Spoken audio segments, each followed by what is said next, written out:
Going for two, kickers are extra, I give them the boot. Ooh, going for two, sit back, relax while I grab me a brew. Ooh, now I'm reclining while putting my time and I'm ready to go. My spine is aligning and much my lineups, my bank account grow. I am so rich, but knowledge is all that I'm leaving it with. Ooh, listen to this, multiple options, how far can I get? Ooh, DFS Dynasty redraft tonight, I'm not finishing last. I'm finishing past any and all, I am looking to last. What else? This spot is popping and I am so locked in and only opening the door when it is opportunity knocking. And all of these spots keep on talking and talking. So what are we talking? What kind of alignment? And running it deep, even players forgotten or came from the bottom or hitting that top end. And this spot is popping, yeah, this spot is popping. And woo! This is the armchair, yeah. Put up your arms, yeah. Sound the alarm, yeah, yeah, yeah. Woo! What is going on, guys, and welcome to episode 302 of the Armchair Fantasy Show. I'm your host, of course, Jeff Lambert. Follow me on Twitter at JeffLambert77. Of course, we are on the Going for Two Live podcast network. We're here every Wednesday and Friday on Facebook Live, Twitter, Twitch, and YouTube, and, of course, in all major podcast networks. Show number 900. Yes, sir. Yes, sir. I was going to mention that. I'll introduce y'all first, and then I'll mention that we're at our next milestone here. So, Tim, what's up, man? How are you? Oh, man, I'm doing great. Coming off another good week. I was just telling you before the show, I feel like I got a little system now. I've been rolling the last few weeks, so want to carry it right over into week 15. Good deal. Good deal. And G, you're here as always. Showed up a minute before we went live. What's up, G? What other way would you want it, man? I'm like that girl at prom, dude. You don't even know if you're gonna go to prom, Jeff. But I'm here with you, bud. We're here at prom. Let's go, man. Good stuff. I'm so as 900, cheers. I was just gonna say, as Tim alluded, yeah, I don't have a beer tonight, so I'm gonna cheers my my Under Armour, my Body Armor Light here. That's what I'm drinking tonight, guys. It's a flavored coconut water for you right there. Episode 900 on the YouTube channel. If you haven't heard already, this is a big deal. Obviously, we had our 300th show for the Armchair Fantasy Show a few weeks ago. Now the number 900 for the Going for Two Live podcast network overall. A lot of big names contributed to this. The Doc, James Ferretti, Kyle Senra, Dan the B League says, if he's in the chat, I'm not sure if he is or not. He is some nights, but he was part of this. Devin and the guys on the Thursday night show, Gator J, of course, Danny Ocean and Low Steve Mix on the Tuesday night, Mike and his crew on Tuesday night as well. So a lot of shows on the network that contribute to this 900. So appreciate everybody out there that contributed, and hopefully to get 900 more. Let's do it. Yes, sir. All right, let's go ahead and get into the we'll do the rewind first, and then we'll get into the 3-game slate, and then we'll do the main slate on Sunday. The weekly rewind. Rewind. All right, one good, one bad. Gerson, what you got? Yeah, man. My one good, obviously. Oh man, I hate to do this to you guys, but I always tell you on the Friday show, watch the Sunday show because it can change the slate. And I didn't really message this until I think probably a half hour before I was going on the Sunday show, and I said, guys, I might be going a little crazy here, but what do you guys think about J.K. Dobbins? Yep. And I was all over J.K. Dobbins. I played J.K. Dobbins in 35% of my lineup out of 150. So you had a good week. Oh, no. I had a damn good week. I was very happy. Really, in reality, I had to figure out a way to make all the wide receivers I wanted to play and fit him in there. Obviously, Amon-Ra St. Brown screwed me, and so did Garrett Wilson. Wilson. So the guy would have gotten me 20 points. I probably would have won like 20 grand at least, But hey, I'll take the profit, and it was a good profit, so I'll take that. But the Sunday show, I tell you guys, show up, and I don't say that just to get clickbait or anything. I say that because I give you the answer to the test. And on top of that, I gave out a lot of good plays. My one bad was I said I almost think the Cowboys are a locked defense. That was one of the stupidest advice I gave on the. I probably should have said, if you want to fade GPP, that's understandable. And I had the Cowboys defense, I think 45%, so that probably hindered my profit. Yeah, Yeah, definitely. A lot of people had the Cowboys D for sure.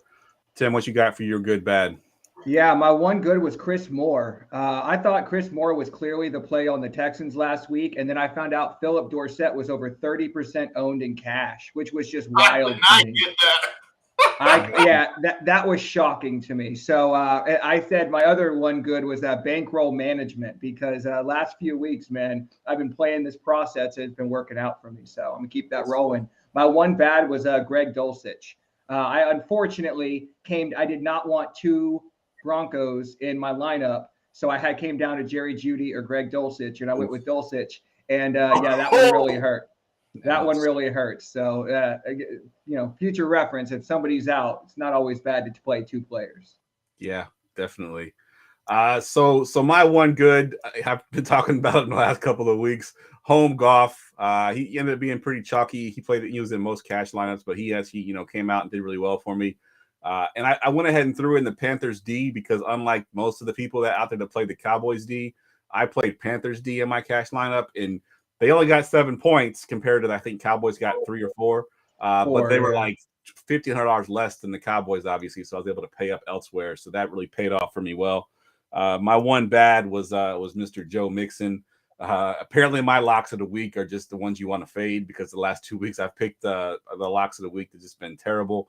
Joe Mixon was my bad last week, and really I had one other bad decision in my cash lineup, and y'all talked about Dorsett and Chris Moore. My choice that it was I was either going to play Dorsett and Dulcich, which is what I ended up playing, or I was going to play Chris Moore and Chig Awanasu or whatever his name is. I chose wrong. If I had chose Chig and Chris Moore, I would have really made bank last week. But my cash line is still cash, so had a good week overall. All right, so we got a lot to get into. We're going to do the 3-game Saturday slate really quick. We're just going to go game by game, give us our top plays in those games, and then we'll get to the main slate for Sunday. We wanted to give you all just a little bit of the Saturday game because I'm sure everybody that's in this chat is going to play Saturday as well. It's just it's hard not to. But Tim, I'll go to you first here. Give me some of your top plays here on the Saturday slate. You're on mute. Yeah, I was going to say, I want to get off there. Yeah, when I first opened up the Saturday slate, there were 2 plays that instantly stuck out to me. One of them we're going to get here in a minute, so I'm going to go with Dalvin Cook. I think this is such a good spot for Dalvin Cook. Actually, this is the best game on the slate, right? I mean, obviously, we're going to talk about the Buffalo game, weather impact of that game. So this one's in a dome, right? 2 teams that, they like to – both teams like to run the ball, right? We know that. We know that obviously the Vikings like to pass the ball, but I think this is a Dalvin Cook game, man. I think it sets up really well against the Colts defense. They don't give a lot up through the air. They give it up more on the ground. He's been good in good usage. I told everybody last week on this show, you don't play running backs against the Detroit Lions, and that's exactly what happened. Dalvin Cook ended up having a bad game. This is his bounce back game because the Colts can't stop running backs for shit. Yeah, good stuff. Yeah, I'm on those players as well. And I forgot to give the over-under on this game, 47.5. Minnesota's a 3.5-point favorite. Yep. Gerson, what do you have for some of your favorites in this Colts Vikings game? I think I'm going to play Jonathan Taylor. He's 7,200. I can't remember the last time Jonathan Taylor was even. I mean, he was like 7.5. I think like a couple of weeks ago or something like that. I might be wrong though. No, he was. Last time he was 7,200. Was week 6 last year. I mean, that price range is amazing. While Minnesota defense, the run defense is pretty impressive, Jonathan Taylor should get a lot of the workload. Right now, he's actually coming in on the Saturday slate, the main slate for Saturday. He's coming in at 70% ownership. So it's not just me. It looks like the field is following him. 22.5 Vegas implied total was actually pretty impressive for me. Considering that they have Matt Ryan and a very overrated Michael Pittman apparently, but no, I think Taylor's price is just too low for the usage that he's gonna get. I love the call that Tim made though. I mean, this slate is just you really have to pick your spots, and maybe it's just me, but I know I'm getting a little carried away, but. On a slate like this, I would not mind doing my what I usually do on short slate, where you can actually play one of your offensive players against your defense. Yeah, agreed. So my big play, the one that stood out to me, is a receiver that's had this many targets over the last 3 weeks. He had 10 targets in week 12, 6 targets in week 13, 8 targets last week. He's only 5,200. Adam Thielen, sort of turning the clock back a little bit, really doing well lately. So I like his price point. I like the amount of targets he's getting. He's got 2 touchdowns over the last 3 weeks as well. So Thielen is a good guy that I think that you can.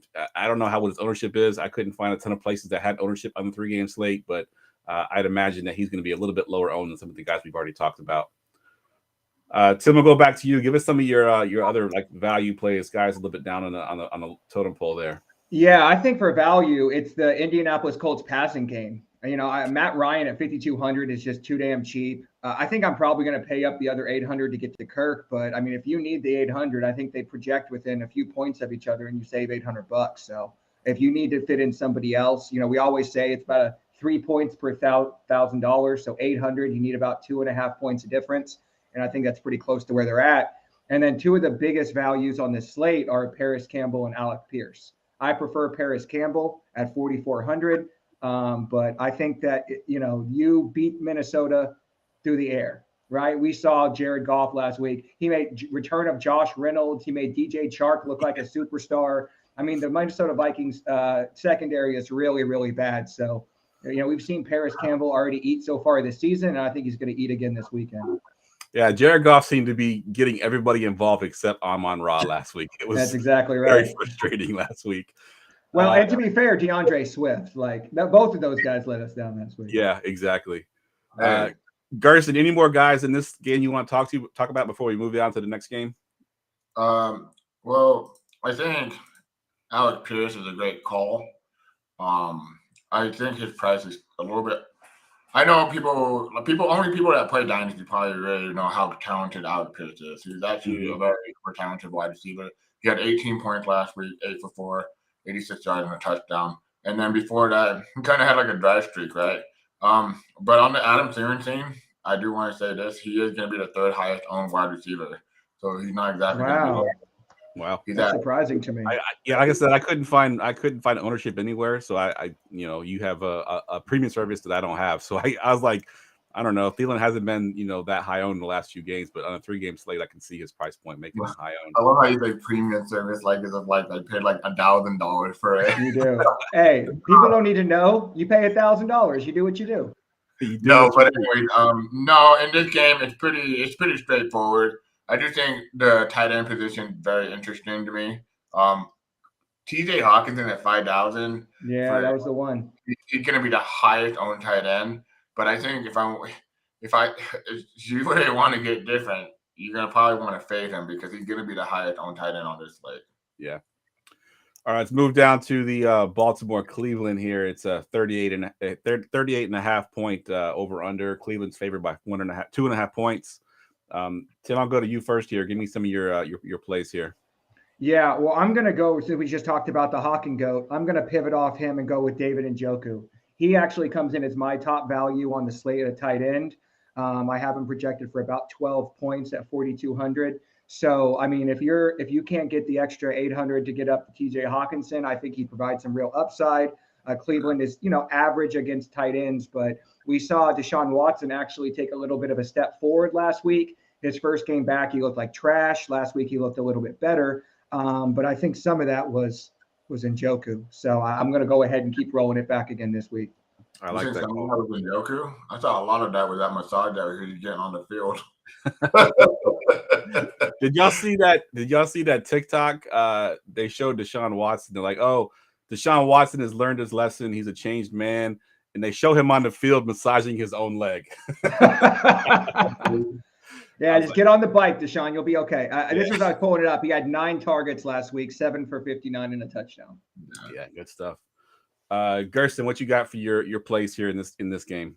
Oh man, I can't wait. Deshaun Watson's gonna have so many puns for the rest of his life. It's gonna be hilarious. He deserves it too. For this game, I love the Njoku call. I'm a big Njoku fan. Jeff knows it for a while, but I think I was kind of shocked to see Mark Andrews at 5,700. Was there anybody else here in the room that was shocked? Because yeah, that's this really is a low. tight end that's been priced up for like 6,500, 7,000. Then he was 5,700. I wouldn't be shocked if Mark Andrews broke this slate either. I mean, while last week was kind of very underwhelming, and we told people like Mark Andrews there, but had he really been there, I mean, he got 6 targets, 2 receptions, 17 yards. But I think this is the game where he actually breaks out. I always say that rivalry games are really something that teams really fill out for each other. But to give you an idea of what Andrews done against this team, the last game he had was week 7. He only had 8. I think he got hurt in that game, if I'm correct. I could be wrong though. He only had he had 0.40 points, so no points basically. But before that, 31 points, 16 points, 22 points, 27 points. The guy does well against Cleveland. Yeah. And at 5,700, it's a great price. Yeah. I know we just talked about 3 tight ends, but sometimes in slates like these, you might want to play double tight end. Double tight end. Agreed. I was going to say the same thing. And just kind of piggybacking on the Mark Andrews thing, the reason I think he had a bad game last week was the guy I'm going to talk about, Tyler Huntley, went out in the game with the concussion. He only had 12 attempts. You know, obviously he couldn't throw the ball to Mark Andrews, which we saw last year. He did a ton of. So he is back this week, expected to be the starter last I heard. I haven't heard if Lamar Jackson is going to come back. I don't think he is, but no, it's Tyler Huntley week. It's Huntley week. So yeah, I mean, if you're looking at his stats from last week, he barely played in that game and he still had 9 attempts, rushing attempts for 31 yards. So you pull that over a full game, give him some, give him a touchdown or 2 passing, and he's going to smash that price tag there at 5.3. So I like Huntley a lot this week. I'm actually playing him in my home league because I lost Kyler Murray, so I'm hoping that I get a better game from him this week in the playoffs. But Huntley is one of my favorite plays on this slate as well. I do want to mention one thing about this slate. Usually rivalry games sometimes are low scoring, so this is a rivalry game. So it could probably this game I can see being the lowest scoring game out of the whole slate. And that's my own opinion. And obviously Vegas agrees with me. Vegas had that, I believe, like 38.5, right? 38.5, yeah. Yep. I'm surprised Gerson didn't lead this off with this guy won me a bunch of money last week. I'm going back to J.K. Dobbins. Yeah. Dobbins is a good price too. 5,200. That's pretty good for J.K. Dobbins. I don't know. You tell me what the projections are, but I got to imagine he's going to be top 3 in terms of ownership on this slate. I have him at 13 points right now. The reason why I have him at 13 points, I don't know if you guys exactly watched the game, but there was a run that he had where he looked like he was like out of shape. And he said it himself. He said, I was out of shape. I couldn't do it. But in that game, I think they relied on him a lot because Huntley was out, and towards the second half, he had a hell of a first quarter. I'm not going to lie to you. I legit, when he scored that touchdown, Jason came back for me. I've never jumped higher. I almost hit my head on the ceiling. And then his son, Xander, goes, "What's going on?" I'm like, JK. And he goes, "What are you kidding about?" Dobbins, JK Dobbins. Dobbins, he thought I was talking about that little character in Harry Potter. Dobby, yeah. Dobby from Harry Potter. No, I'll give it to you, G, because you came in the chat and you said J.K. Dobbins is going to get at least 50 yards and a touchdown. And he basically did that in the first quarter. Like you were already cashing that check in the first quarter. Agreed. Man. All right, Tim, you got a couple cheap guys there you want to mention real quick. Yeah, we talked about it's a 3-game slate, right? You got to find a way to get different. There's going to be some low owned value that's going to pop. And so I just mentioned a couple guys that can get a little cheap. Donovan Peoples-Jones, because Amari Cooper against Marlon Humphrey has not worked out great for him in the past. So I think we could see some more DPJ. And then Demarcus Robinson seems to have the better connection with Tyler Huntley. So at 4K, if you want to fade maybe Alex Pierce or Paris Campbell, one of those guys want to go different, Demarcus Robinson, I think, is going to come in at much lower ownership. Good stuff. All right, let's move into this last game here. Miami at Buffalo. The over-under is 43.5. Bills favored by 7 points. There's some weather in this game, Tim. What are your thoughts on this game? Yeah, the first thing I put is snow, but how much snow, right? Because we've seen how Buffalo can get. If it's a few, little flurries, they can, burn it off in the morning or whatever. It's not going to be too bad. But if we get one of those shady McCoy, like there's a foot of snow kind of games, I don't really want any part of this game. I'll probably play the running backs and the defenses because that's what you do in a snow game.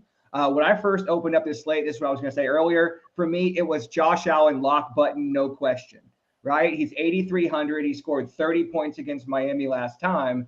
And this time he gets to play them at home. He's got his full, everybody's healthy on the team. And then this blizzard comes through and it's going to wreck all of my Josh Allen. So I probably will not have much Josh Allen. I think he'll probably be, I don't know that he has that 30-point ceiling in this weather, but maybe he does, right? And maybe because of the snow, he comes in at lower ownership. But yeah, right now, with the way it's looking, I'm probably not going to be playing Josh Allen. I'm going to stick to that dome game. Yeah, that's a good call. What about you, Gerson? Anybody you like in this game? So on this game, I'm going to have I don't know if this is the way I can do it. Can I have a combo stack? Sure, do it. I'm going to have the Bills defense and then Singletary together. I think if this game is going to be a snow game, Josh Allen hasn't been the same. And he hasn't been the same for 5 games.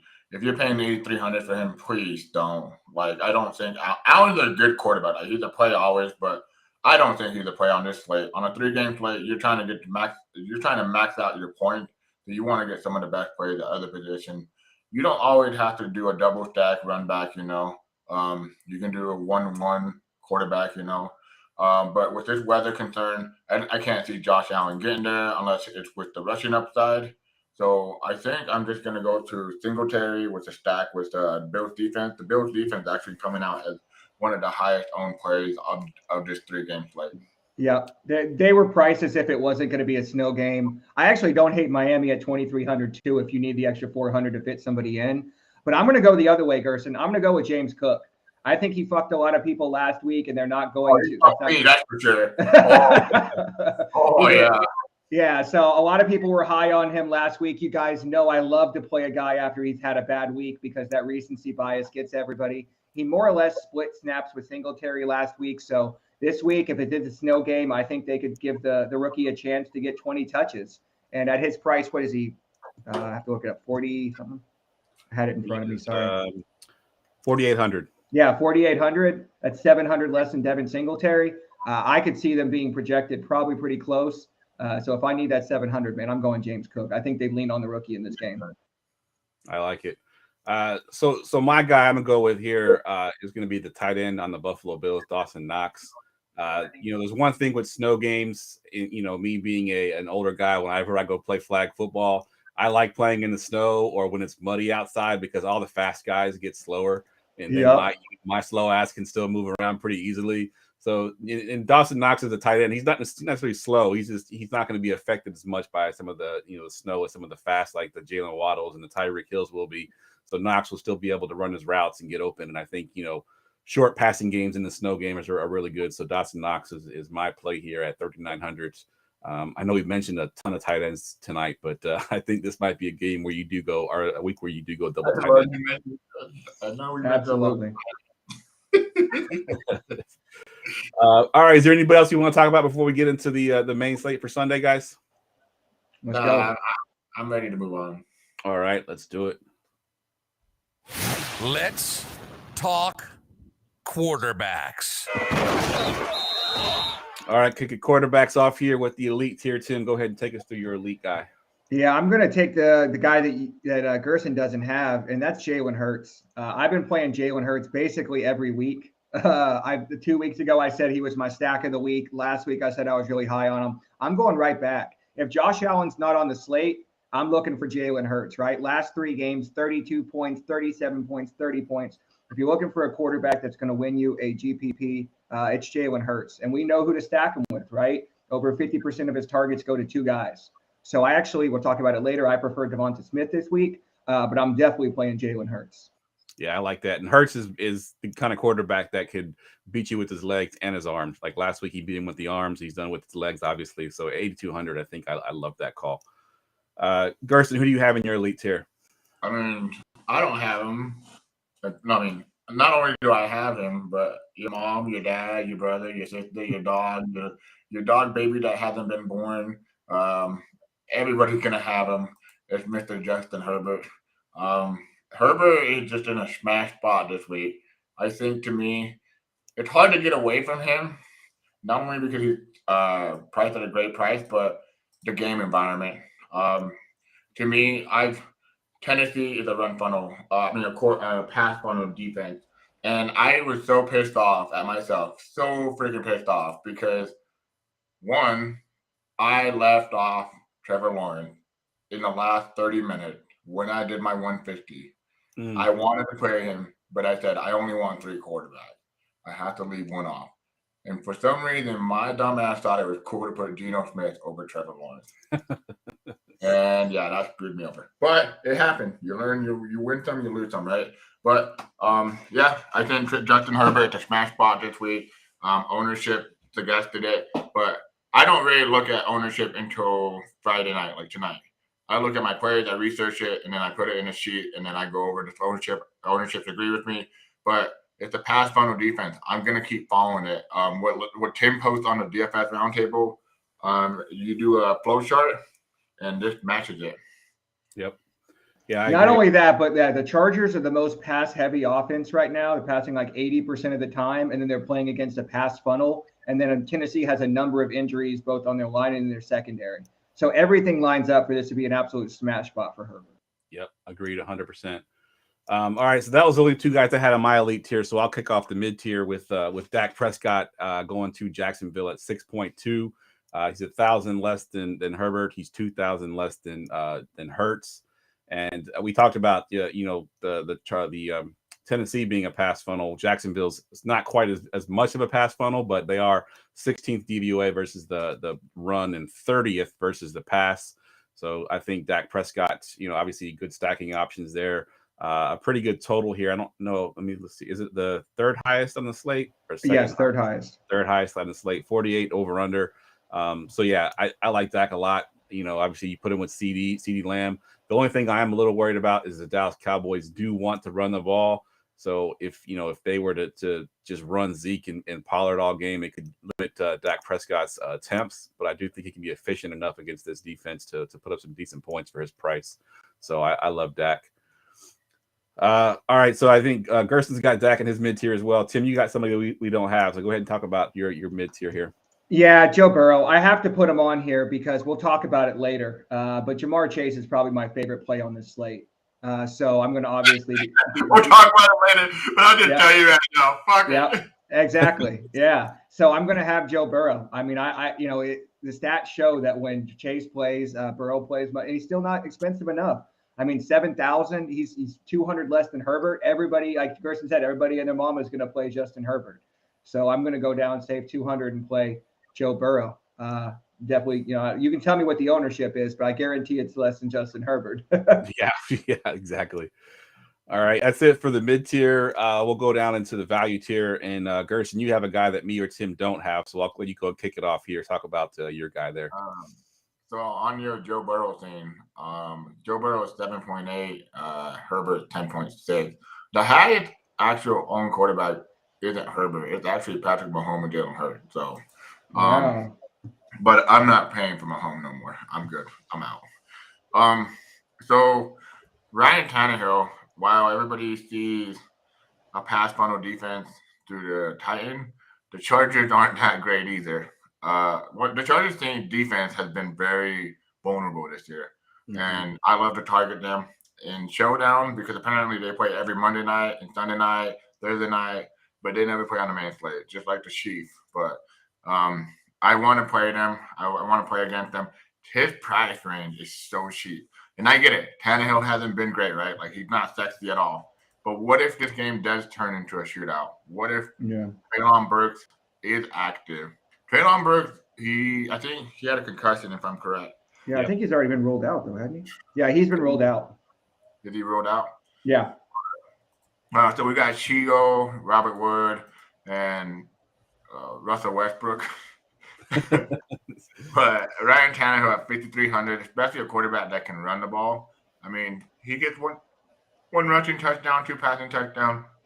He's medium value. But I think he's more of a value play. And you can do a 1-1 stack with him, not a 2-1. Yeah. But I like Tannehill for his price range. I like it. Tim, talk about your quarterback there. Mac Jones. Yeah, back then they didn't want me. No, so the Philadelphia Eagles modify their game plan the most of any team in the NFL. New England Patriots are second, right? When they play a run funnel, they run. When they play a pass funnel, they pass. And they're going to pass all over the Raiders this week. I don't care that they're running out third, fourth string wide receivers. We've seen him top 20 points a couple times this year. Basically, Vegas gives 20-plus points up to every quarterback they face, and that's not going to change this week. I have him projected for almost like 18 points, which is like 3.5, almost 4 times value. That's ridiculous. There's not a ton of value on the slate, which we'll talk about due to some things that changed today. Obviously, the big news of the day was Mike White is out and Zach Wilson will be starting, which completely changed the slate from my standpoint. So if I'm looking for a cheap value quarterback, I'm going with Mac Jones. Yeah, Mac Jones' price is ridiculous. Mac Jones' price is ridiculous. He's priced less than Jameson Winston, hasn't even played this year. Desmond Ridder, who's a rookie making his first start, priced than him, priced less than Sam Darnold, priced less than Zach Wilson. Joe Flacco, yeah. So it's ridiculous how cheap he is. I think they forgot about his price point and just left him there. So that price point makes it very, very tempting to put Mac Jones in the lineup. Yeah, he's who I had in my lineup as well. I had Mike White. Of course, Mike White's been ruled out, and I don't want Zach Wilson. So that just eliminated that whole situation there with the Jets and that going up against Detroit. So that's it for the quarterbacks. Let's go ahead and move into the tight ends. Did somebody say tight ends? All right, the elite tight ends here, like copy paste Travis Kelce at the top there, 7.8. But Gerson, you do have one elite tight end that we don't have normally in the top tier here. Talk about your guy. So I have a very serious question. It's not on tight end. It's actually on quarterback. I know we moved on, but I have to ask this. If you stack Mac Jones, and you do a full-on stack, and you can play the top plays of all plays. Yep. Is it gonna be worth it? Like, do you guys think it might be worth it? Like, I'm looking at it. I'm telling you right now, I just optimized the roster. It has Kelce, Jamar Chase, Miles Sanders, Derrick Henry. Yep. I mean, that's pretty good. That could pay off. Yeah, we've seen before a quarterback win the Millie Maker with 20 points because the guy hit every other spot. Yep. So I think that's very, very viable with Mac Jones this week. He only needs to give you about 20 to 25 points to be viable if you hit every other spot. Yep. I feel like Matt Patricia put it in my lineup on DraftKings right now. A guy that doesn't know freaking offense. He's just going to click a whole bunch of buttons on DraftKings. All right. Yeah, that looks good. Let's go. Let's go. Yeah. Anyway, back to tight end. Yeah. Travis Kelce is obviously a lock in, just a straight up play. But the guy I'm looking at is Don Goats. Don goes to me. He's actually my highest value tight end, and I have him projected for almost 14 points against the Jacksonville Jaguars. Last week, he had a 14-point game, actually, for 10 targets, 6 receptions, 87 yards. I think this game can actually shoot out. And Vegas is definitely agreeing with me, 48-point implied total. I like this game environment. I'm going to have a lot of exposure to it. I think a lot of people are, but Gold is the highest owned tight end. He's coming in. Can you guys guess what he's owned at? It's kind of shocking to me. I didn't think he was going to be that high. Take a guess. 18%. Yeah, that's what I had him about, 15. 15%. I was shocked. I was like, holy shit, isn't it? I actually have Travis Kelce higher ownership. I have Travis Kelce at 20%. So I have Kelce. Yeah, Kelce is 17%. Yeah. Okay. But it's just crazy how high Ghost is. But I think Dak Prescott loves him. So I'm going to go right back to him. Yeah, and it's a flow chart. We always talk about the flow chart. One of the flow chart teams for tight ends, Arizona, right? Jacksonville, Seattle's not on the slate. So you know where you're going. Good stuff. All right, so like I said, we're just gonna call him copy paste. That's Kelsey's new name now, copy paste, because we just put him in the elite tier. So we'll move down into the mid tier here. Tim, who you got in your mid tier? Yeah, my other guy is Gerald Everett. This is just another way to get exposure to that Chargers game. People are going to be stacking that game every which way. I like the way that they've been using Gerald Everett, though. I mean, they move him all around the field. They split him out wide. I mean, he's got the number 7 there. He's got the Doc visor. Like, he's out there thinking he's a wide receiver. He's running routes like a wide receiver. And we know that's how you want to target this Tennessee defense. So, yeah, man, I like Herbert. We're going to talk about a guy in a minute. It's going to be very, very high owned. So if you want to get where do you have? Let me pull it up real quick. I guess I should have had that. I have him like 7th in terms of tight end ownership. So I'll take that. Yeah. Right? He's basically a pivot off of Dalton Schultz. He's 5%, so he's definitely low owned. Yeah, that's what I say. It's a pivot. I mean, he's got some upside, but I think he's mostly a pivot. Good stuff. All right, Gerson, who do you have in your mid tier? I have Evan Ingram. I'm going right back to the well. I think this whole we're seeing it right now. Trevor Lawrence was supposed to be a generational quarterback. I'm not saying he's playing generational right now, but he is improving every week, week in, week out, and he's proven that talent. I'm not going back point chasing. I'm going back target chasing. The week before, last week, he had 7 targets, 5 receptions, and he's had a lot of targets. I don't know what I think sometimes,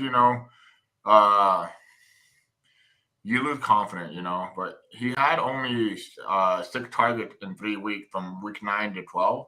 But after that, it bumped up, and I'm going right back to him, 3,800 against Dallas, a high impact total in a good game environment. And, well, Broncos defense, you got to give them props. They are elite, and they're coming out. But I think if Michael Parsons gets after Trevor Lawrence, he's going to have a safety blanket. It's definitely going to be Evan Ingram. Yeah, I like that call. Just a quick note. I know this is a DFS podcast, not season long, but this is kind of crazy. Going into week 14, this is how bad tight ends were this year. Going into week 14, Evan Ingram was tight end 15 on the year. Has this huge game. He is now tight end 4. Like, that is crazy. I saw that. That is how bad tight end.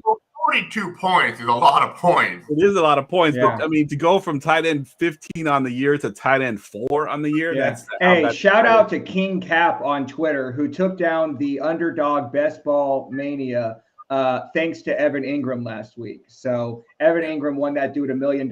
He made Evan Ingram his profile pick on Twitter. Hey man, I gotta give it to him. That's awesome. That's awesome.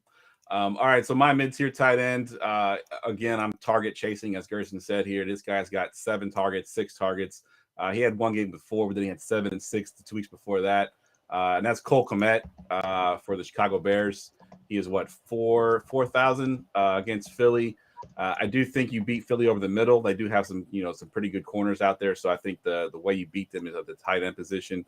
And Cole Kmet really is all the Bears really have in the passing game, it seems like. So if Justin Fields is not running it, he's throwing it to Cole Kmet. So at 4K, he's, again, a pivot off of Schultz. Schultz is probably the one that everybody wants here. But if you're going to pivot, I do like Kmet. Let's move down to – what was that?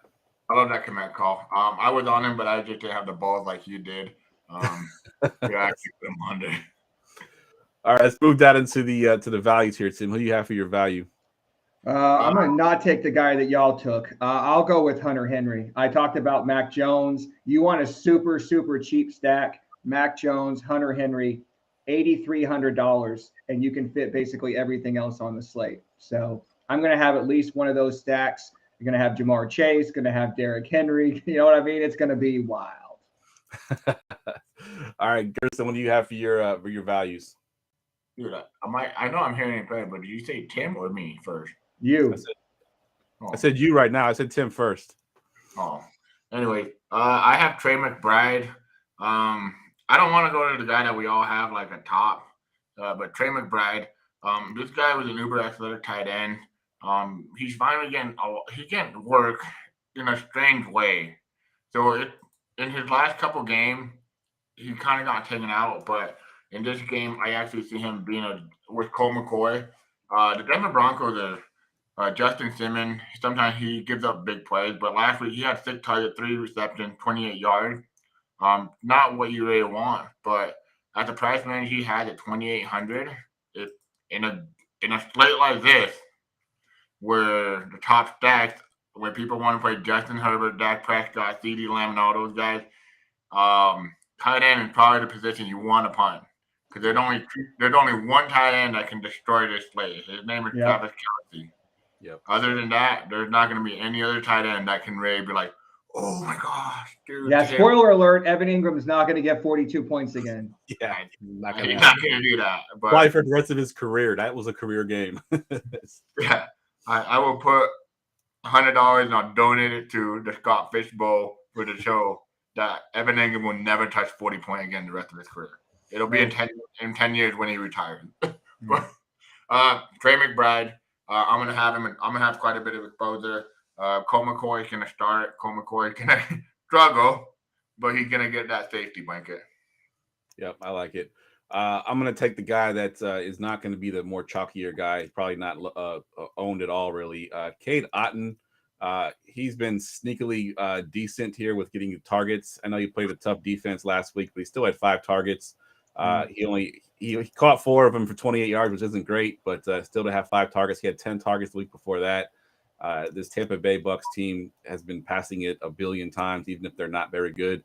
Cade Otton has been one of the more popular choices to throw it to. And he's sub 3K. He's at 2.9, so he's probably one of the cheapest guys that I feel comfortable putting in my lineup. So I got some Cade Otton. He was almost my sit call until I saw you had him as a value, because he's like 12th in terms of tight end ownership. So real quick, the last guy we all have is Chig Okonkwo. We're going to go back to him again this week with Treylon Burks out. I think he's a good play, and he's in that afternoon slate, so you get a little bit of got that PMR we all want. Yeah, I was hoping that I could. I was hoping that I could actually play him, because I was gonna do the whole. You guys ever seen Friday? He's like, Chico, come here. Well, Chico, get that touchdown. All right, good stuff. We're ready to move on to running backs. It's time for running backs. Running backs. All right, Tim, why don't you kick off our running backs here? You want me to hit the drop? I do.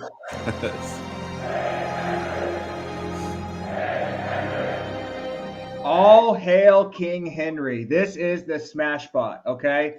The Los Angeles Chargers not only give up the most yards per carry, but they give up the most yards after contact in the league. This is the Derrick Henry smash spot. He will be the highest owned running back on the slate, but for damn good reason, right? His floor in this game is basically 20 points, right? And there's not a lot of players on this slate that you can say that for. He is very, at least traditionally, he's been pretty game script dependent, but this year he has a fairly decent 10% target share. We've seen him get, 3, 4, 5 targets. I don't think that that's something you can really project, but I mean, this is, he's not completely one-dimensional like he has been in the past. So I looked at his prop earlier. It was 103 yards rushing, right? Oof. So you're talking about locking in 13 points in the beginning, and then just basically hits a touchdown. He's at 19 already. So I don't know how you get away from playing Derrick Henry this week, especially in cash. You obviously can get away from him in tournaments, but I think when I'm making a cash lineup, Derrick Henry's probably the first player I'm putting in. Yeah, how frustrated was he last week, right? I mean, he crushed it in the first half, and you're like, yeah, this is going to be – and then he did nothing in the second half. It was like, what happened to Derrick Henry? They forgot about him. Yeah. Did he only have 4 yards in the second half? Yeah, something like that, like 4 yards. It was insane. Like, how do you forget about Derrick Henry? All right, Gerson, what you got for your elite tier? For my elite tier, I have Josh Jacobs. I think people see this as a hard matchup. That's fine, but I look at workload. I see usage. I see the Raiders. Obviously I'm a Raiders fan, so I watch the Raiders every week. But his expected fantasy points, 22.9. His average over the last 5 games, and all flex eligible players. Over a full season, that's basically a top 3 running back. He has 140 rushing yards, 12th most all time, and if you were to put it in that format of what I said, of like expected fantasy point, that's 30 fantasy points per game. That's first among running back and second among all flex. What's crazy about this is that Jacob is kind of like a mini Derrick Henry. He's very game script sensitive. So like the Raiders are favored by 1 point. Every single time that he's favored by 1 point, he's had those big games. He's had those the Seahawks. Obviously was one of the biggest games, but when he's favored, he has big games. And I'm going right back to this. I don't think, I get it, New England has a pretty good defense, but if I can get him at the price range he is right now, 8,100 is expensive, but I think people are going to be scared off that. Right now, his ownership coming at 19%. I expect that to drop. I really do. I don't think it's gonna stay there because people, as the week goes on, it's gonna drop. I'm maybe it's just me being a Raiders fan, but I love Jacob, man. I'm good. Yeah. I'm good for Jacob.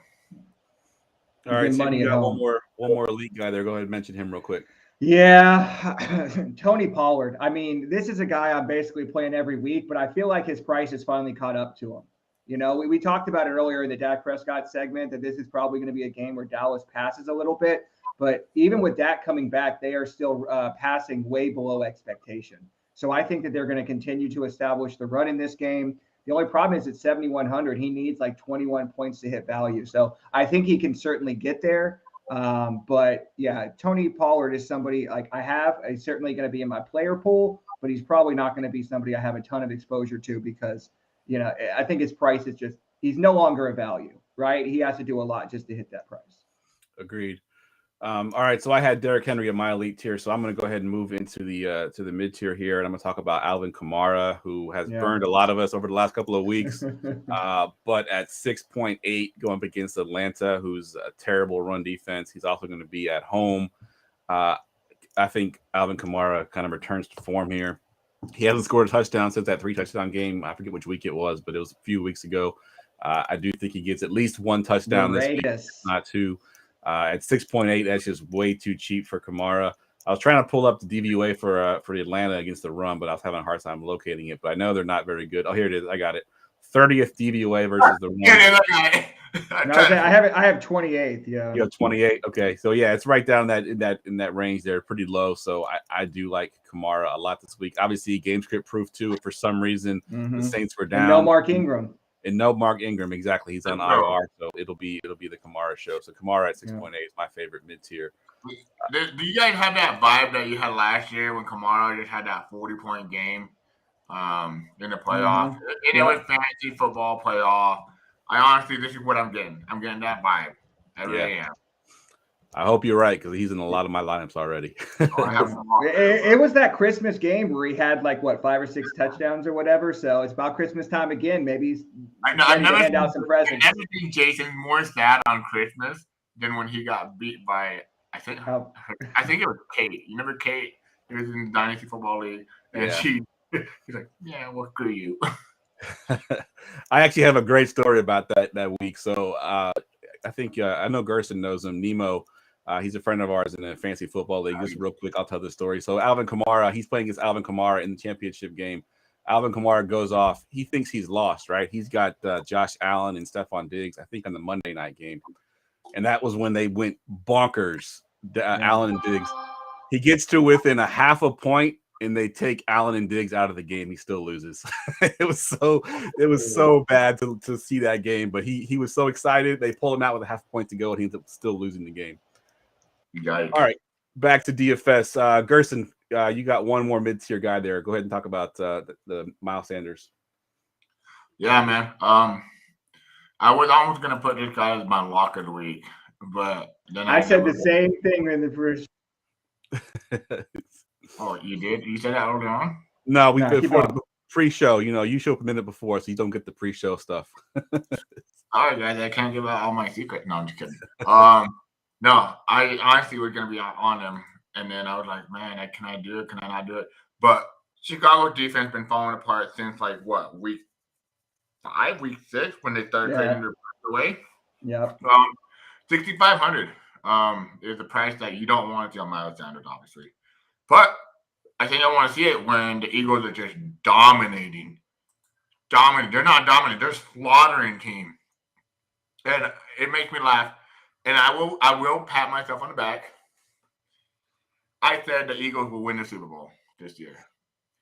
And it was crazy. I said this before. I said this in preseason. I said it to many of my friends.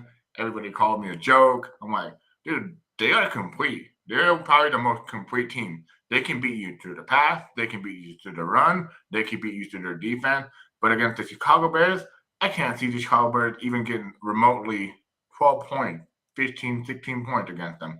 Yes, they have Justin Fields, but Justin Fields is going to face the second most adjusted sack line. What do you call it, Tim? Adjusted sack rate line. Adjusted sack rate. Yeah, adjusted sack rate line. And this Philadelphia Eagles defense is mean, and they're going to run the ball down their throat. They're going to get Miles Sanders involved, but he's actually my highest value running back. Yeah, I was going to say that. I have him projected for almost 19 points. Yeah. It feels weird to say that Miles Sanders is almost a lock this week because he's not somebody we ever usually talk about as a lock. But I had one stat here as well, is that earlier in the season, they were splitting snaps, right, with Boston Scott and Kenneth Gainwell. They've completely gone away from that. He is the dominant running back in that system now. Like last week, Boston Scott didn't come in until they were up 41-14. Like Philadelphia says, Sanders is our guy and we're going to run him. Yeah, I love it. Going back to that interview preseason, we talked about how he said, Don't draft me.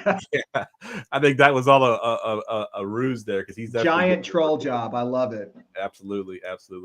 All right, Tim, what do you got for your mid-tier? I have one guy. This is my flag plant this week. I will be wrong about this, and I am fine with that. But I am going all in on Isaiah Pacheco this week. I know that we talked about it, Jeff. We were arguing about it earlier today about the fact that Jerick McKinnon has been getting all the high-value touches for the Kansas City Chiefs. He's been getting the pass game work. He's been getting the inside the 5 work. But if we found out one thing, every team that plays the Houston Texans runs the ball. And I think this could be a game where he gets almost the whole second half to himself. They mostly use Jerick McKinnon when they are close, when they need to pass the ball. And I think that this could be a thing where they say, look, we're up, 28-7 or something in the second half. And they just give this rookie 20+ touches and just let him go crazy. So this is the Isaiah Pacheco breakout game. I'm calling it now. We talked about it. King Henry, Miles Sanders, and Isaiah Pacheco is going to be in my cash lineup. I tell you right now. Good stuff. All right. I'll just mention that you had Zeke also there at 6,200, but we're going to move down to the value tier now. And Gerson, go ahead and kick off the value tier. Man, I get it. Nobody wanted to play Donovan. Nobody wanted to play Bam Bam Knight, man, as I like to call him. It's funny because on DraftKings, his name is Donovan Knight, but on a lot of optimizer tools and everything, his name is actually Bam Knight. So what are you gonna? I want to call him Bam Bam Knight, man. We saw the news. Fuck me. Zach Wilson starting again. I don't know why you would do that. I don't know how much suffering the Jets fan has to go through. Like, I am sorry for you guys, but there is good news. An undrafted free agent that done this well in the first, I don't know. How many games been now? 3 games? But last time I seen that was Aaron Foster, I'm pretty sure. But he's getting the workload, and that's all we want. I understand that the Detroit Lions defense has been better. That's great. But for the price range that he has at 5,300, that's so cheap. Yeah. And Michael Carter, right? Like, he took that job. Yep. Yeah. Like, I don't even think Michael Carter Williams playing, is he? Yeah, he played last week, and he was resigned to backup duty. So basically, 17 attempts, still averages 4.2 yards per carry. He got a touchdown. We're not asking for like 20 points here. We're asking for 15 points. And on a slate like this, the value is hard to come by. And Bam Knight, I just feel like Bam Knight is my J.K. Dobbins this week because people don't want to play him because he's facing Detroit Lions. They've been pretty good at stout defense against the run, and they've actually been a good stout defense against the run since they fired that defensive coordinator Glenn. Was that his name? Yeah, Glenn. Yeah. I find it weird because he was actually a defensive back. Yeah. In the NFL. Yeah. But Bam Knight. I love that call, man. I think the Jets are going to go run heavy this week. If they get a game at home, we know home golf is good, but road golf is shit. So I think this could be a game where I like Bam Knight. They'll preview for later. Bam Knight in the Jets defense. Yes. I like it. But no, the last thing I want to add on that, I love it. No, not on that, but on your Pacheco call.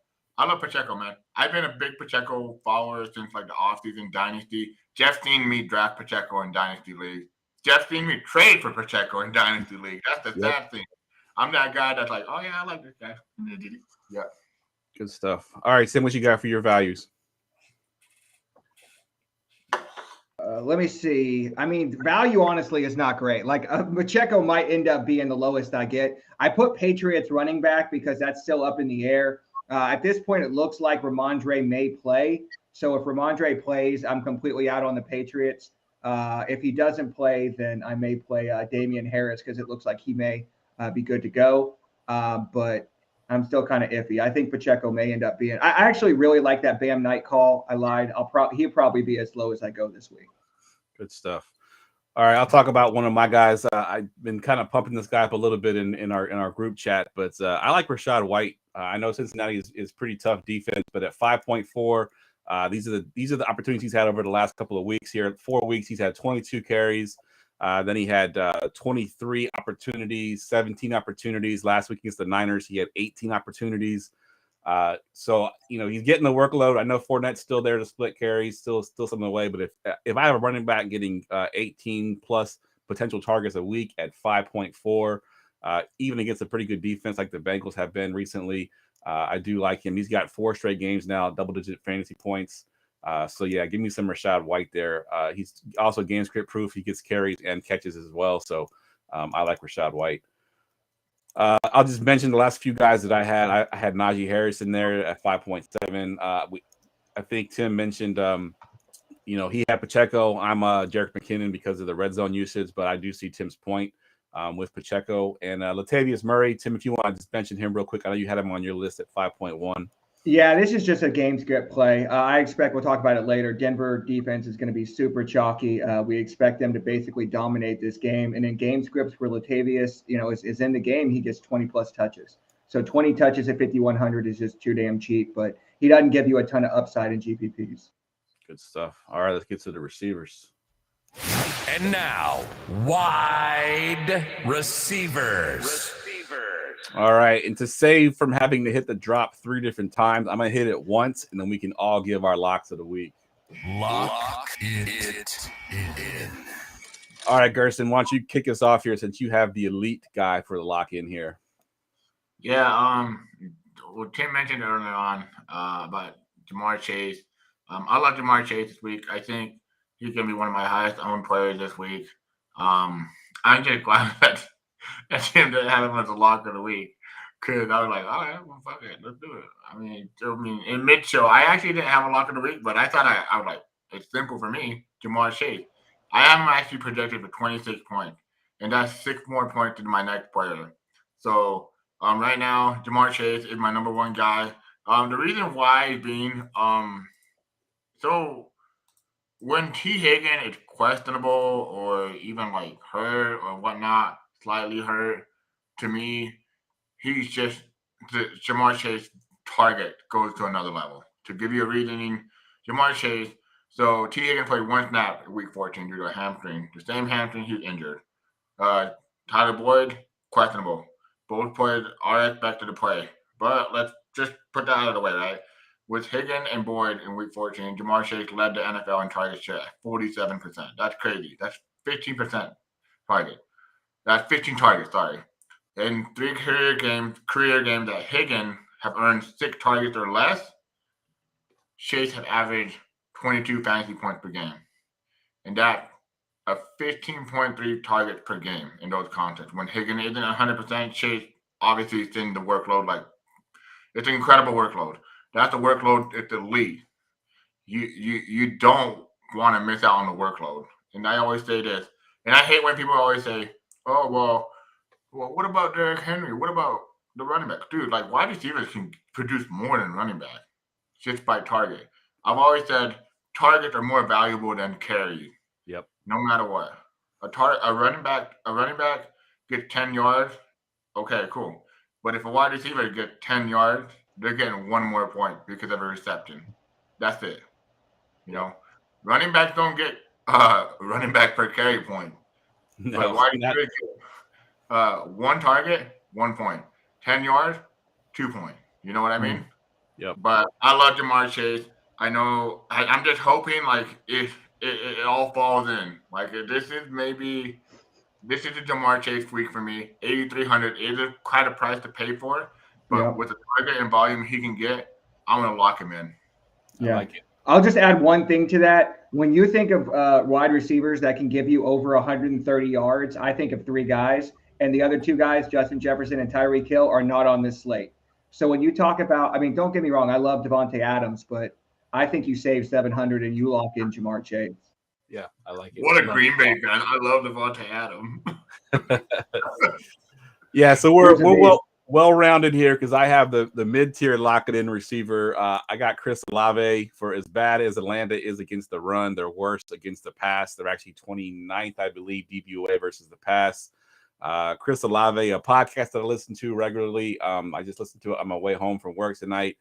Had this question: who leads the league in third down catches this year? And it's Chris Olave. You wouldn't think a rookie would lead the league in that category. Also leads the league, last I checked, in air yardage as well. Playing at home versus a bad defense, 6.5. I think he comes out and smashes here at 6.5. So, yeah, give me some Chris Olave there. Now, I haven't decided yet if I can play Chris Olave and Kamara in the same lineup. I don't think I can pull that trigger, but I do like both of them separately in different lineups. Tim, who you got for your lock of the week? Yeah, I'm going back to my boy Chris Moore. Brandon Cooks and Nico Collins have both already been ruled out. So he's 4,200. His price went up 800. But we talked about it earlier with Zach Wilson taking over. One of the big value plays I think I'm much lower on now than I was before. So if I'm looking for a value play this week, it's going to be Chris Moore at 4,200. All right, good stuff. All right, let's do the rest of the elite guys here, and I'll let you go first, Gerson. Give us the one elite guy you have up there we haven't talked about yet. I think Jeff made me do this. So when we see a comment in the chat, I have to call him out. His name is Gator J. He said, we need to get G a cooler. Laugh out loud. Hey, bro, I don't need a cooler. My beers don't go warm. I drink them pretty quick, man. But I thought you were going to say I live in Utah, so my beer's never warm. Yeah. Well, Scott owes me a $12. He owes me money. He told me to put my beers out in the backyard. Well, they freaking froze, asshole. Anyways, CeeDee Lamb, obviously a smash spot against the Jacksonville Jaguars. Jacksonville Jaguars have nobody who can defend CeeDee Lamb. We're targeting this game. It's going to be well, what's up, Tim? Nothing. I just said they have nobody that can defend CeeDee Lamb. Yeah. Oh, hey, man, I thought he said they had someone. I'm like, please tell me who. I mean, am I missing something? They have nobody that can defend him. His price range is actually underpriced, in my opinion. I think CeeDee Lamb is one of the wide receivers in the mid-range I'm going to target quite a bit. I did it last week. It didn't pay off, but I think this week it might actually pay off. I keep coming back to this game over and over and over and over. Like, I want to play this game so much. Like, please tune into the Sunday show. I will give you my advice, how much heavily owned I will be on this game. Because this game can legit be that that Lion, who did they play last week? Viking game. I love this game. But the thing is, you have to find a way to make it fit. Everybody's going to be on Justin Herbert, but I think this is the game I want to be on. CeeDee Lamb, I mean, smash. If I could just add one thing to that, Jacksonville is 23rd against outside wide receivers. They are third worst against slot wide receivers. It matches up perfectly with how Dallas wants to play. So, yeah, I think CeeDee Lamb's just smashes this week. Good stuff. I had Chase and CeeDee in my elite tier. I also had AJ Brown. I do like AJ Brown at 8K, but Tim mentioned earlier, about the other guy there that we'll talk about here in a little bit. But let's move down into the mid tier here, Tim, and kick us off here in the mid tier. Yeah, I'm gonna go with Big Mike Williams. We saw him kind of smash on Monday Night Football. I think this week everybody's gonna play Keenan Allen, and for good reason. He got great targets last couple of weeks. He's averaged like 14 targets, which is just insane. But there are two ways you beat Tennessee. It's not only by beating on outside receivers, but it's outside receivers down the field, right? We saw a couple weeks ago, I said, play A.J. Brown because his route tree matches up good against this team. The same thing with Mike Williams. His route tree matches up perfectly against the Tennessee Titans. At 6,300, again, he's going to be popular, but I don't see how you get away from Big Mike this week. Good stuff. Gerson, what you got for your mid tier? I love the Mike Williams call. I'm going to give me – I think so you only mentioned Mike, right? Not Keenan? He kind of mixed them a little bit there. He said Mike and Keenan, but he talked more about Mike. I'm going to Keenan, dude. I'm going to Keenan. It's almost like you ever seen the TV show Keenan and Kel, That's the way. That's the way that stack is. But it's basically the same reason that Tim's going for. This matchup is just too juicy. And I know that we mentioned Justin Herbert, we mentioned Keenan Allen, we mentioned Mike Williams. Like, that's how good this game is. This game it possibly could break the slate. I mean, you're gonna want to get a lot of exposure to it in any way possible. Tennessee versus LA Chargers, and you're probably gonna want to get exposure more to the LA Chargers side because it's like Tim said earlier on. The Titans are the worst against the pass rate defense, and then the Chargers are the highest pass rate offense. Like, I mean, it's almost like you put them together and the perfect couple.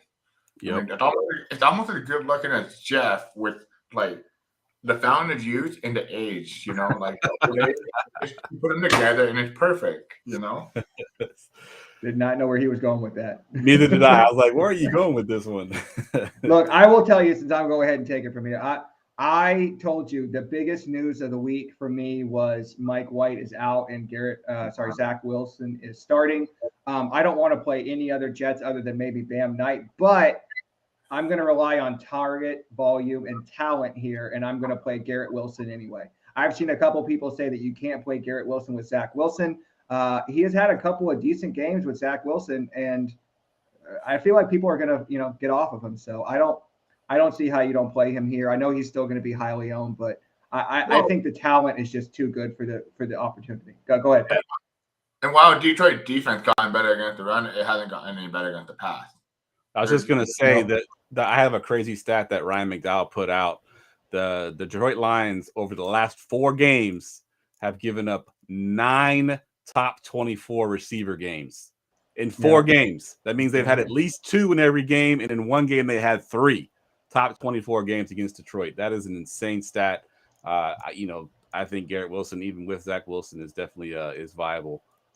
God, that takes talent. I mean, I'm not saying that Garrett Wilson is Justin Jefferson because he is not. But Justin Jefferson had 223 yards last week against this team. Yeah. Right? Like, I know if he gets even half that.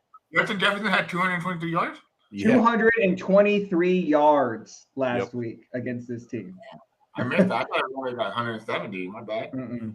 No. Yeah, definitely love some Garrett Wilson. So I was just going to say, with Corey Davis is out this week. So I think when Zach Wilson has not had Corey Davis, he looks up and finds Garrett Wilson. And I think that's what's going to happen this week. Elijah Moore. Yeah, I had Garrett Wilson as the thumbnail on the show tonight because before Mike White was ruled out, he was my lock. But then I got a little bit iffy with the Zach Wilson news. I still think he's playable, but I do like I like Garrett Wilson a lot. All right, I'll just mention the last couple of guys we have in the mid tier. Christian Kirk at 6.6. I do like that game a lot. Both sides. Chris Godwin, also another one that Gerson has in there. Obviously, a great target hog. Let's move down here into the value tier here, and I'll go to you first, Gerson. Give me one of your values. So, before the show started, I told Jeff Nelson Aguilar is not going to be a sick call, bro. I love you. I had him in there before I knew that he was going to be a sick call. Before I knew he was going to be higher owned, I just kind of looked at it like, oh, he's cheap. No one's going to be looking at him, but that's obviously changed a little bit. So I had to take him out of my sick call. So Jacoby Myers is going to be out. Mac Jones. Yeah, and Devontae Parker's already been ruled out too. Yeah, Devontae Parker. I'm really going down here, man. Like, I feel like, man, it's almost as if, like, if you were putting in one roster in a single entrance and you just want to go all in, you almost want to play Mac Jones, Nelson Aguilar, and, like, just get all the other best plays. I mean, I want you to say it. I know you always give me and Tim a hard time for saying this word, but I want you to say it with Nelson Aguilar. Can you do it? It's a revenge game. Oh, I'm not doing that. I would never do that ever in my life. Anyways, I just think he's the most perfect week 15 play of all time, right? Because only in week 15 could you be like, damn, Nelson Aguilar might hit over 10% ownership. No, what's messed up is that he actually had a pretty good year with the Raiders, and they went him off. He got signed with New England. No, but here's the way. Now I'm getting what do you call it? Conspiracy theory? I can't even say that word. I'm a beaner, guys. Sorry, I can't pronounce them words. But anyway, conspiracy theory. I think Bill Belichick, he wants Josh McDaniel back, and he's gonna be like, we just want to blow him out. And then guess what? The Raiders are gonna have to play from behind, but I don't think so, man. I think the Raiders are actually gonna play ahead. They're gonna dominate, and Mac Jones gonna play that miracle comeback game. They're gonna have dude, I'm just hoping Nelson Aguilar at his price. His price is $3,400, right? Mm-hmm. $3,400. You can pay up for every other position. Yeah. No Jacoby Myers. Great price. It's just great. Honestly, if Jeff wants him as a stick call and I want him as a value, just play him, dude. Just play him. All right, Tim, give me one of your values. No, I only had I had Elijah Moore, but I'm more or less taking him. I think he's still a good play, but I don't think he's as good of a play as he was earlier. But I'm going back to Zay Jones. I feel like I just play Zay Jones every single week. Trevor Lawrence, last week Zay Jones had a really good week, right? Let me bring this up. He had 12 targets, right? 8 for 77 and a touchdown. But it's not just a 1 week opportunity, right? It's last 4 weeks, 10 targets, 14, 7, 12. So he's getting consistent target volume at under 5K. And as Gerson talked about, this is the kind of, game environment of this slate that you want to attack, right? This is going to be the Detroit Lions, Minnesota Vikings game where you want all the different exposures. And I think Jacksonville gets behind in this game. I think they're going to have to throw, and that's going to be another 7 to 10 targets for Zay Jones. I like it.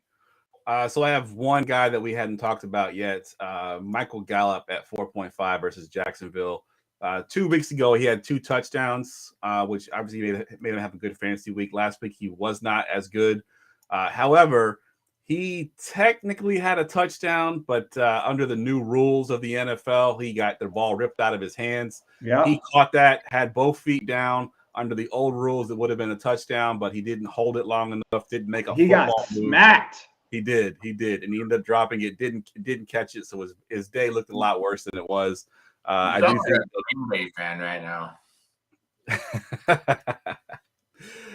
We mentioned Jacksonville's pass defense. Obviously, I think they're 30th DVOA. 4.5 for Gallup gets some cheap exposure to that game. You are counting on a touchdown. He hasn't had much yards yet this season, but if you can get a touchdown and a couple catches here and there, I think Gallup can pay off his price pretty well. So he's my one value that we hadn't talked about yet. All right, let's get to the defense. Defense.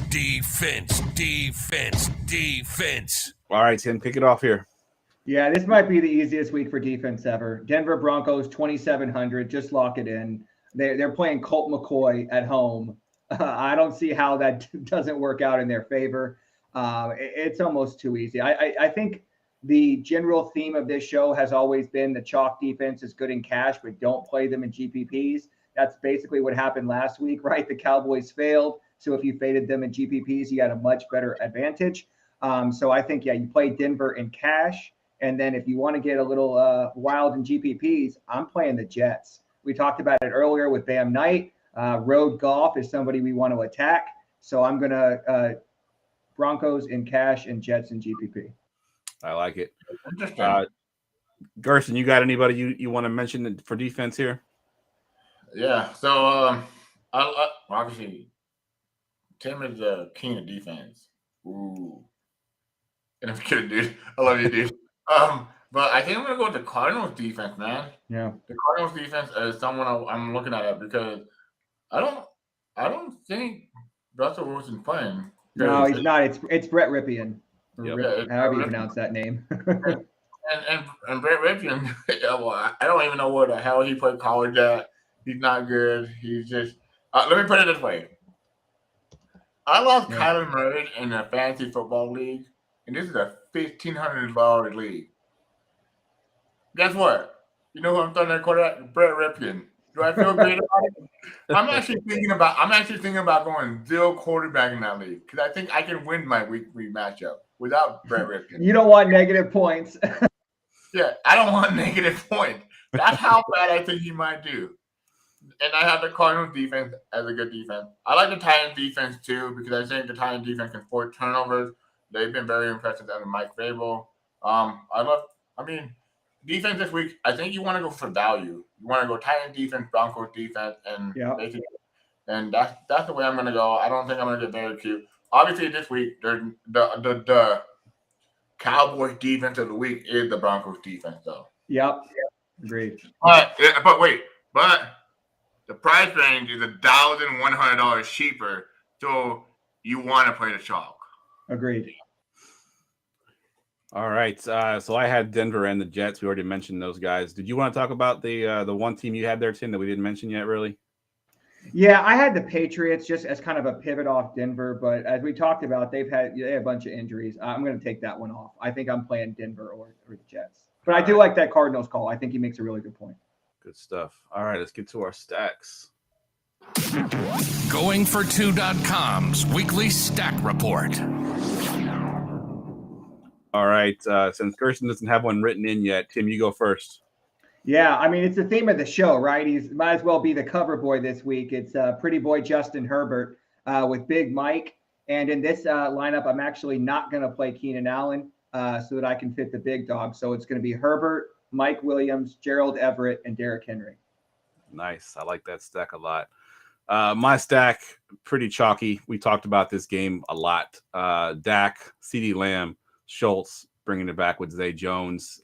Jones gives you a little bit of salary relief there. I think there's enough punts that you can fit in CD and still pay for Schultz as well. So that's my stack. Gerson, what you got for your stack? I don't think we ever had this on the history of the show. We have 900 episodes, but we're going to have stack on stack. You ready for this? So Tim just mentioned his stack. Well, I have a stack on stack. Henry's in his stack. I'm going to add my defense, the Titans defense. It can be Henry and Titans defense. We're going to do stack on stack. Nice. Yep, I like that. I like it. All right.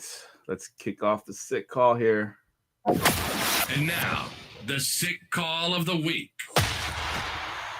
All right. It's been a while since we've had 2 out of the 3 of us hit their sick call. Mine was pretty much ruined in the first quarter when Corey Davis went out with an injury. He had no chance to hit value. But Tim and Gerson had much better luck than I did. This is one of the ugliest week for sit calls I've seen because, like, Nelson Aguilar is in play, Kate Otton's in play, Chig's in play. Oh, we had to dig deep for these. We definitely did this week. I'll let Gerson go first here. Give me your sick call. So I think this guy was one of the first guys to get a touchdown last week on the red zone. He was. Jameson He was the first. Yep. He was wide open though. They didn't even try and cover him on that play. It was embarrassing. Honestly, I'm telling you guys right now, and I'm just saying it right now, and I'm not trying to be like, oh my gosh. But I think Jameson Williams can have a 15-point game. In this matchup, he's not gonna get colored by I have to hiccup all of a sudden. Sorry. It's great for podcasting. Sauce Gardner. Yeah. He can be a little bit all over the place. I'm on Ross Dunning Brown is going to get covered by Sauce Gardner. And Matt Price is Sauce Gardner. He impressed me. I mean, one of the best defensive back I've seen come out. Darrelle Revis must be training his ass, that's for sure. But Jameson Williams, if he gets that one touchdown and, 50 yards, that he's smashing value. 4,100. You know what his ownership is right now? I've never seen this on like when I do a sick call. It's crazy. What is it? 0.2. Yeah. 0.2. Wow. Yeah, I have him at less than 1%. So Wow. The sickest of sick calls. Tim, what you got for yours? I actually was surprised that I had not used this guy as a sit call so far this year. I know I used him as a sit call last year. It's our boy OZ, Olamide Zacchaeus. This is, we talked about it. We had to dig deep this week. And if you're going to attack the New Orleans Saints, man, you're going to have to throw the ball. So I think this is a game where we talked about it. I think Olave and Kamara are going to smash on the Falcons. They're going to get behind. They're going to have to throw the ball. And at 3,400, I think he could see like 7 targets, which, if he gets one of those long touchdowns we know he can get, he'll smash value. So You got rid of a quarterback. That's what I mean, Ritter. I'm sorry. Yeah, I mean, it doesn't matter. I mean, 3,400, what do you need, right? Yeah. You need, 10, 12 points, and he's there. So I think, they're going to have to throw regardless. Like, they're going to be behind in this game. and those kind of game scripts fit him very well. Good stuff. All right, so fans of the show, y'all know that a lot of times I like to punt these receivers that could just have that one big play. I think famously I had a guy, Jalen Guyton, a couple years ago at 3K. Cool. That is one Proud of big you and play you right there.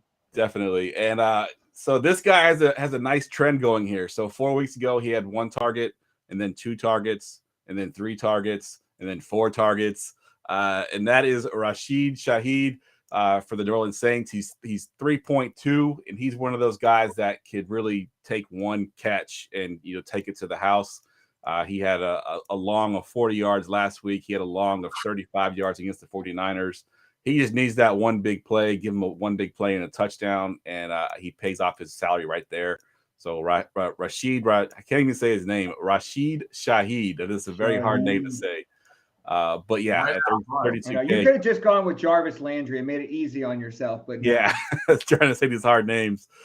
But yeah, I love him. I actually have him in Dynasty in a few leagues and hope that he has a pretty decent end of the season here. So I think he's a good play against Atlanta's terrible defense.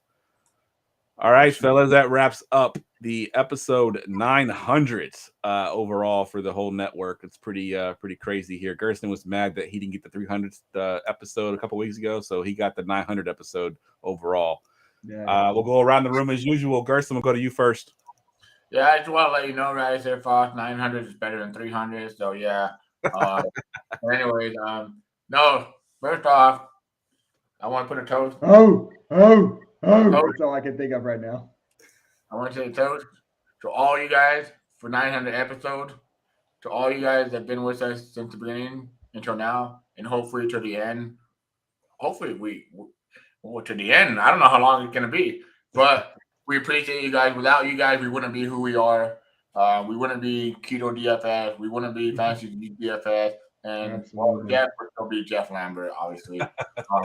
But I don't think without us, Jeff Lambert wouldn't be Jeff Lambert. That's the truth. Because when I first met Jeff, I met him through an email. Yeah. I don't know who he was. He didn't even know that I followed his page. Yeah. That's when I very first started out. I was on Facebook, pumping up my content on Facebook. Yeah. But with all this said, there's one man we can honestly appreciate and say thank you to. It's Jeff. Yeah. You put in all the hard work, You're the real MVP. Appreciate He's the real MVP, all the background work. And I'm telling you, I've seen this guy like legit be grateful for the people he has on this show. And he put out a lot of content, and he put out a lot of people get bigger. They've left his site and gone on to bigger things. But they don't get gone on to bigger things. He just basically gave them opportunities. And that's all Jeff does on the Going for Two network. Honestly, Jeff, much love. And I always appreciated you. And Going for Two network. Cheers. Find me at the at GDFS, Fantasy GDFS. Find me on the Sunday show with Jamie, Ben, and Zach. But anyways, this is more about Jeff, man. Thank you. Appreciate Absolutely. that. No, man, it's a hell of an achievement. Absolutely. Thank you. I was just going to say to piggyback on what Gerson said, I think on our network, we have 7 or 8 shows, all but one of them, the person hosting the show, it was their first show as a host.